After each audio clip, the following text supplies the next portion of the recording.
Bonjour, dans cette vidéo, je vais vous apporter mes conseils pour la prise de son de votre voix et vous donner quelques techniques pour lui donner un rendu professionnel.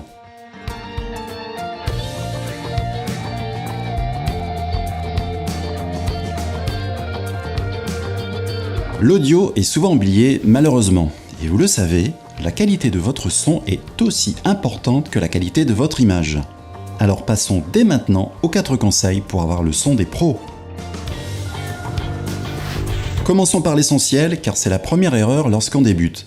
Pensez vraiment à bien choisir le lieu pour votre enregistrement. Si vous tournez dans un espace avec des bruits parasites, de type circulation automobile, cris d'enfants, il sera très difficile de les supprimer ensuite. C'est la même chose si votre lieu a trop de réverbération.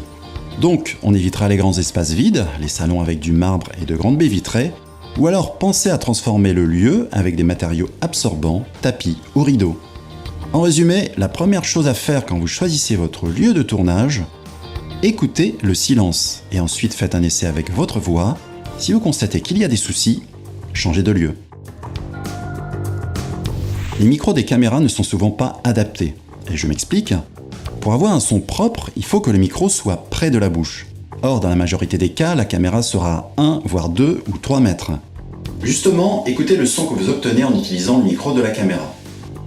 Je vous conseille donc d'utiliser un micro externe relié à votre caméra. Le plus courant est les micro-cravates, HF, il conviendra à la majorité des tournages. Si vous ne bougez pas, vous pouvez alors utiliser un micro sur pied, en dehors du champ de vision de la caméra. C'est celui que j'utilise actuellement. Ce type de micro a été conçu pour prendre le son de plus loin, c'est le micro standard utilisé en télé ou au cinéma. S'il y a plusieurs personnes à filmer, soit vous positionnez un micro stéréo ou omnidirectionnel au centre, soit vous prévoyez plusieurs micros. C'est cette dernière solution que je préconise, bien évidemment. Petit conseil, pour être certain que tout se passe bien, écoutez le son pris par votre micro avec un casque, avant de commencer l'enregistrement et aussi pendant. Si vous êtes seul, essayez de trouver une personne pour vous assister.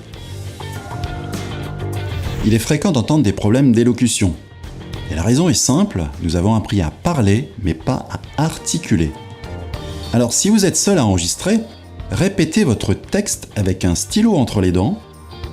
Oui, je sais, vous aurez l'air un peu ridicule, mais c'est un conseil des spécialistes du coaching vocal. Croyez-moi, cela vous apprendra à articuler. Efforcez-vous de garder un niveau constant et utilisez le réglage niveau automatique de votre caméra. Évitez aussi la saturation, donc ne parlez pas non plus trop fort dans le micro. Parlez comme vous le faites d'habitude, sauf si vous avez une petite voix, dans ce cas, poussez un peu. Il est important de ne pas faire l'impasse sur cette dernière étape. Les logiciels de montage vidéo permettent de peaufiner votre son sans avoir à passer par un autre logiciel spécifique. Mettez le même niveau pour toutes les pistes, sauf pour la musique d'ambiance bien entendu, et pensez à placer les voix au centre. Je constate fréquemment ce genre d'erreur. Si vous utilisez 2 micros, par défaut vous aurez souvent le micro 1 à gauche et le micro 2 à droite. Alors mettez tout au centre. Et si une voix a des niveaux différents, vous pouvez utiliser un effet appelé compresseur. Cet effet calibrera votre niveau automatiquement. En conclusion, si vous respectez ces consignes, vous devriez faire quelques jaloux. Regardez et surtout écoutez les vidéos des autres, vous comprendrez mieux maintenant pourquoi ils ont oublié un ou plusieurs conseils. Restez connectés, la semaine prochaine je vais vous parler de lumière. Merci pour votre attention. N'hésitez pas à me laisser vos questions ou commentaires, un petit clic si vous aimez, et abonnez-vous. À très bientôt.